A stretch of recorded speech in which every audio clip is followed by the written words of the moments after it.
Alright, so we're back at it with another curveball. You know how we do. And I wanted to do a segment where we go through some of the fights throughout the story and kind of just analyze and critique the things that were happening, things that could have been done, why things were done in the first place, and just examine how it all turned out. And I want to kick it off by going back to an old school Saber versus Diarmuid. Dear Man. A hood classic. Yo, I'ma tell y'all now, when I started making this, I searched up the fight on YouTube, and after watching just 10 seconds of it, I realized that I had a lot more to say than I thought. So first and foremost is King Arthur versus a high class warrior. Only she doesn't know that yet. And they spent the first parts of the show gassing King Arthur up.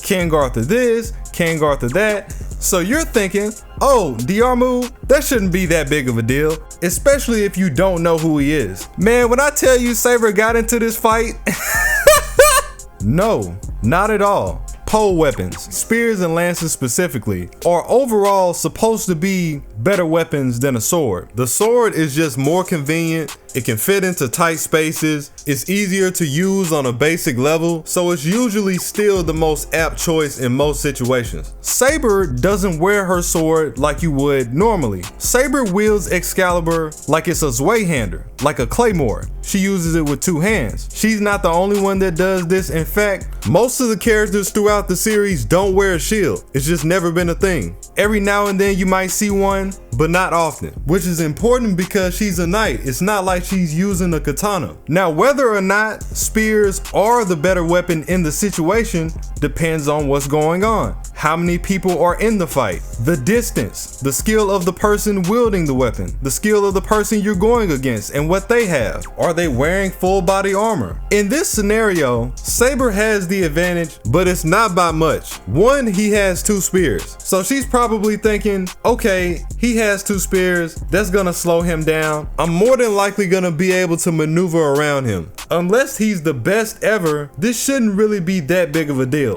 And for most people wielding two spears, that might have been the case. But what she comes to find is that Diarmuid is on bad timing. I don't think anybody's bringing two spears to a fight unless they know how to use them. And that alone warrants a lot of suspicion. She's halfway right. It did slow him down, but it did not stop him from keeping her on the defensive. If anything, the other spear just made up the difference. She has a better master than she did in Fate Stay Night, so you can't use that excuse. The only thing that you can really bring up is that she's negating the active power of Excalibur because she's using invisible air. That has very little to do with the way that she was getting overwhelmed. What makes Saber good in a battle and gives her the advantage over her opponent, it isn't the sword, it's everything that's around it. It's the invisible air, it's her sword skill, her dragon core, her ability to walk on water, her mana burst. If the only thing that she needs Excalibur for is to land a fatal hit, in most situations it's just as good as any old sword. And this is the point that I was trying to get across in my rank video.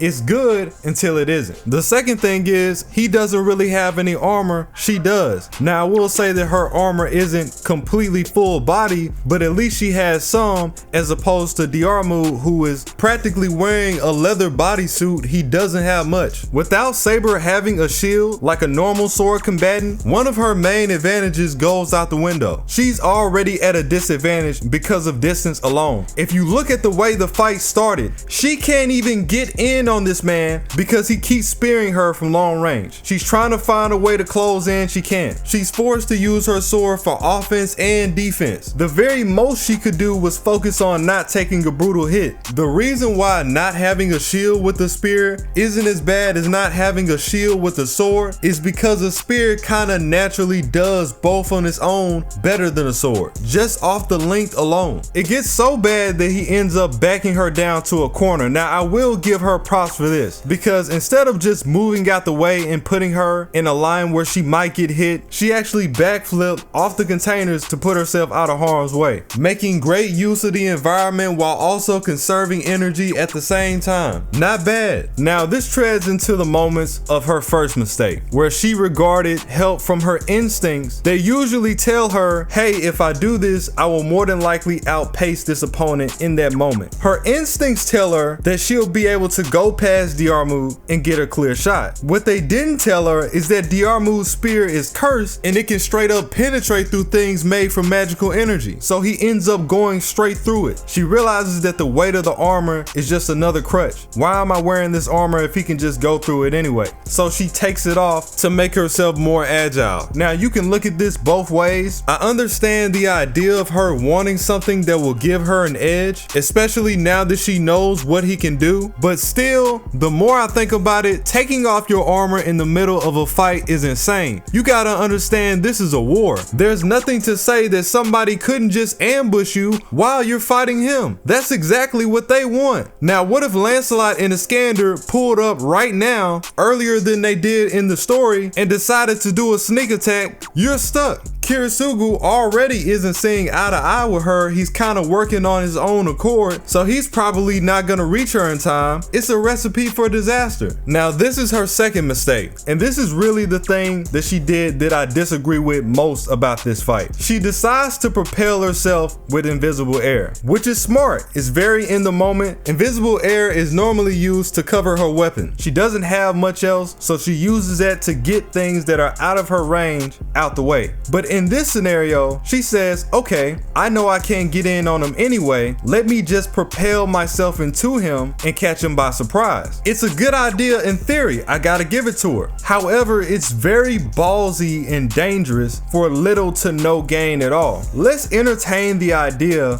that she did get this off. At the very best, she might get one fatal strike, and that might have been enough to take him down. But the problem with that is, you've already seen the way that this dude fights. You know that he is nothing to slight at. So why would you put yourself in a position where you have no way to protect yourself for something that really isn't gonna put you that far ahead at all? She's not Richard the Lionheart. She can't propel herself and then bounce off the air using support. I can see this making more sense if she was Mordred. If Mordred had done the same thing and she had invisible air, the way I thought about it in my head, she would have propelled towards Diarmuid and then immediately propelled away from him and threw the sword at him, because that's just the way that she fights. But like I said in the round table video, Saber is a very straightforward fighter, and that's where it goes wrong. Not only that, but you saw him drop the other spear. It's not like it was a booby trap. Surprise, got you. You saw him put it on the ground. So why are you not paying attention to it? I'm not asking you to be a psychic and expect him to pick the spear back up right after he put it on the ground, but like I said earlier, just him having two spears alone warrants some suspicion.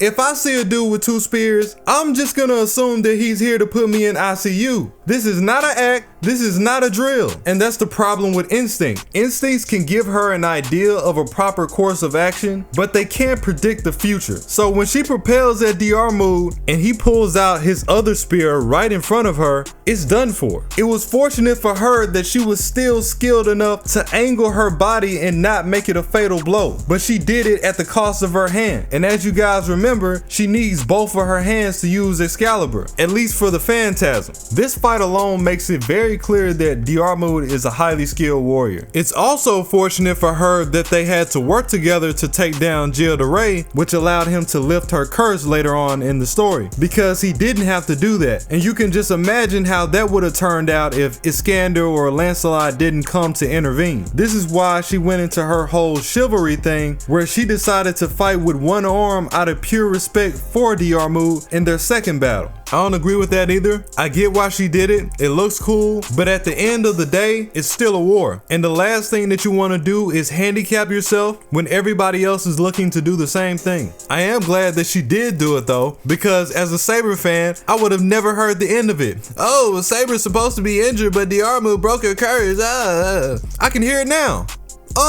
So I'm glad she did decide to go through with it. There's a drastic shift between fight 1 and fight 2, and a lot of that goes into the sheer striking power of Excalibur. The first time around, she had it covered. The second time around, even though she was only using one hand, she was handling Diarmuid with no effort. And then we all know what comes next. Kirisugu decided to press the button. All in all, they both were good fights. I thoroughly enjoyed them. Great way to kick off the series, especially with all the hype around the world building. It was solid. Karna versus Siegfried is another interesting bout because it runs on the same format, but it turns out completely different.